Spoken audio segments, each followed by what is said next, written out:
Thank you very much, Mr. Chairman. Promoting economic growth and reducing income inequality are critically important to ensure opportunity for every American. Today we are considering, as you have said, 5 pieces of legislation intended to promote job growth, but we also will consider the majority's budget views and estimates for fiscal year 2015, which does nothing to achieve those important goals. In fact, it takes our progress in the wrong direction. Mr. Chairman, 47 million Americans today live in poverty. While that number is simply too high, it is important not to confuse the existence of poverty with the notion that we have not made large strides over the last 50 years to alleviate it. The social safety net has proven to be a crucial tool in lowering poverty rates for many years.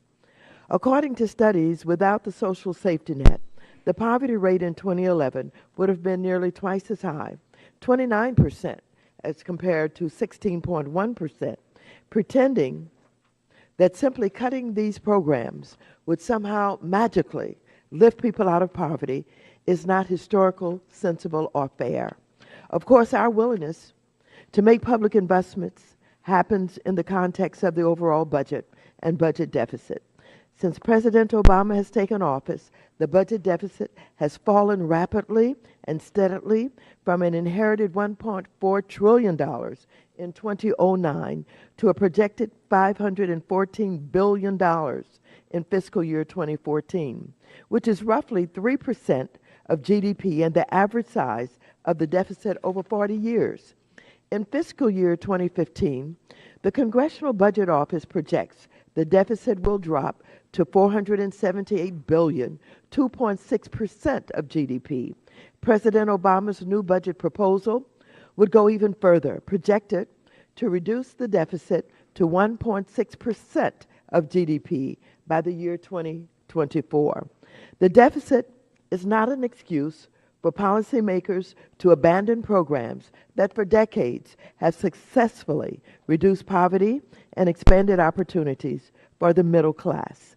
This is particularly the case as poverty rates for African Americans, Latinos, and those in the rural communities remain disproportionately and cripplingly high. Unfortunately, the majority's budget views only exacerbate this problem by continuing harmful policies that have stymied our recovery over the past several months. The Republican shutdown, threats of defaulting on our debts, and the impact of the harmful sequester has hurt economic growth and slowed job creation and only widened the gap between the rich and the poor.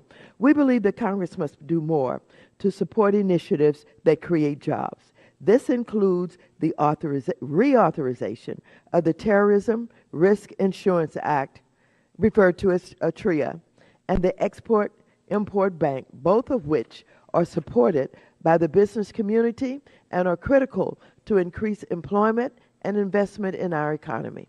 Democratic members of the committee are committed to supporting a strong and stable financial system focused on protecting consumers and safeguarding the savings of working Americans. Doing so requires full funding of our nation's regulators.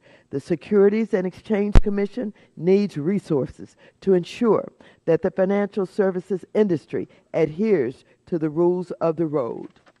Like the business community, we believe that a well-equipped international monetary fund is very much in our national interest, and we support U.S. approval of the IMF quota deal. We also support affordable housing and initiatives to end poverty. This means full funding for the Department of Housing and Urban Development programs that provide public housing, work to end homelessness, and preserve access to affordable rental housing targeted to low-income families. And we believe it means focusing on sensible housing finance reform, not radical remake of our housing finance system as is called for by the PATH Act. Mr. Chairman, it is our view that this committee should further budget policies that continue economic growth, reduce economic inequality, and expand opportunity for every American. not erase the gains we have already made. Regarding the 5 bills before us today that are intended to provide regulatory relief, I believe that we will likely see several amendments offered that represent one of fundamentals of our democracy compromise.